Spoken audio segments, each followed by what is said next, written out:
Ben 39 film dedicati al mare, nella sua accezione più incontaminata e spettacolare, le aree marine protette, quelle comunemente note come riserve marine o parchi marini.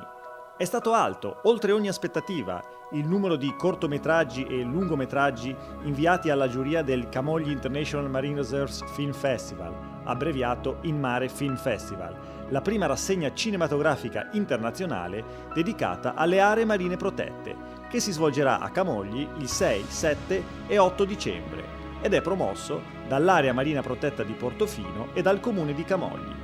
Un festival che unisce mare e cinema per valorizzare la natura, l'etnografia e la storia dei parchi marini e mostrare attraverso le immagini le specie marine, gli ambienti naturali subacquei, il rapporto fra uomo e ambiente e i problemi della conservazione e dello sviluppo sostenibile.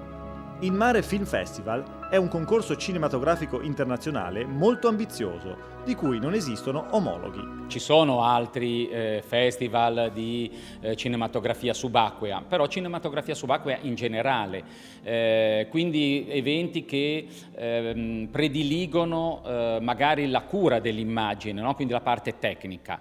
Nel nostro caso l'intenzione è quella di prediligere ovviamente anche la tecnica, perché poi il gusto di guardare un buon film ci deve essere tutto, ma predilige molto anche il contenuto, perché il compito di un'area marina protetta, quindi di un parco marino in generale, è quello di educare alla conservazione dell'ambiente. Ecco, noi pensiamo che in questi tempi possiamo essere aiutati in questa missione proprio attraverso le immagini, quindi divulgare quello che di buono viene fatto all'interno, se di buono viene fatto all'interno di un parco marino, proprio per aiutare la gente, i giovani, ma tutti in generale, a conservare di più, a darsi da fare per conservare di più l'ambiente.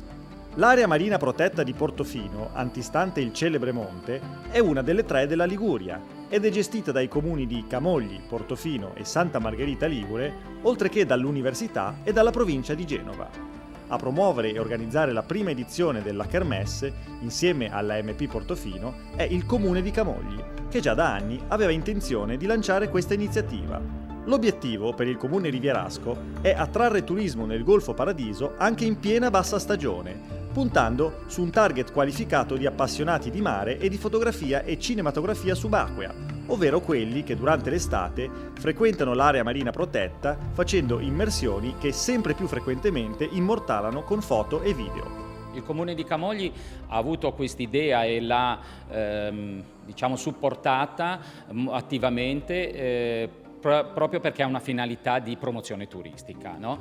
Tant'è vero che il Film Festival si svolgerà a Camogli, in particolar modo presso l'Hotel Cernovio dei Dogi, il 6, 7 e 8 dicembre, quindi in un momento stagionale che viene definito da tutti bassa stagione, brutto termine. A me piace definirlo altra stagione, perché anche il mare d'inverno ha al suo fascino. Però il Comune appunto ha questa finalità, e anche noi che comunque cerchiamo di valorizzare il territorio abbiamo sposato appieno questa finalità. Al concorso si sono candidati film relativi a riserve marine prevalentemente italiane, ma anche di varie altre parti del mondo. Si va dalle Egadi a Komodo, da Bergeggi a Papua Nuova Guinea. Gli autori sono in gran parte italiani, ma non mancano maltesi, spagnoli, francesi e inglesi. Come prima edizione sì, è andata al di là di ogni più rosea aspettativa. Ne abbiamo avuto esattamente 39 di filmati che sono stati inviati, per un totale di quasi una decina di ore di riprese complessivamente. Abbiamo avuto filmati prevalentemente di autori italiani, ma anche di molti autori europei e di qualche autore, qualche regista extracomunitario. Con filmati che sono stati girati un po' in tutte le parti del mondo, ecco, dalla Papua Nuova Guinea fino alle nostre isole Egadi o addirittura qualche filmato anche di Portofino. La qualità delle 39 entries era tuttavia molto eterogenea. Accanto a una decina di filmati amatoriali, senza pretese artistiche, sono arrivati prodotti semiprofessionali e altri decisamente professionali. Ecco perché è stata fatta una preselezione che ha determinato la shortlist di 18 film che si contenderà il premio. A occuparsi della preselezione è stato Roberto Pronzato, biologo marino, professore di zoologia all'Università di Genova, ma anche fotografo subacqueo con trentennale esperienza e diverse pubblicazioni all'attivo. C'era una classe intermedia che era già semiprofessionale, cioè con un commento ben fatto, una voce fuori campo, un buon commento sonoro, eccetera, eccetera. E di queste ne abbiamo salvate alcune, queste generalmente erano filmati di una decina, 15 minuti. E infine c'era la classe più elevata, direi professionale, di lungometraggi girati in aree marine protette di tutto il mondo. Avevamo immagini dell'America, dell'Australia, eccetera, eccetera, e queste erano veramente eccellenti, con addirittura in certi casi il regista prevedeva l'uso di musica appositamente composta e professionali da ogni punto di vista.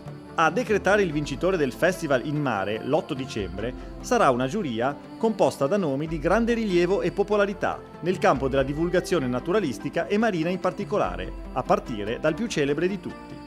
Abbiamo voluto puntare al meglio che ci potesse offrire il mondo della, chiamiamo, divulgazione scientifica marina italiano, e quindi avremo con noi Folco Quilici, che non ha bisogno assolutamente di presentazioni, avremo con noi il professor Danilo Mainardi, un etologo che diciamo quasi quasi ci ha fatto appassionare un po' tutti all'etologia, al comportamento degli animali, a Donatella Bianchi, che è da tutti conosciuta per Linea Blu, e tra l'altro Linea Blu quest'anno compie i suoi 20 anni.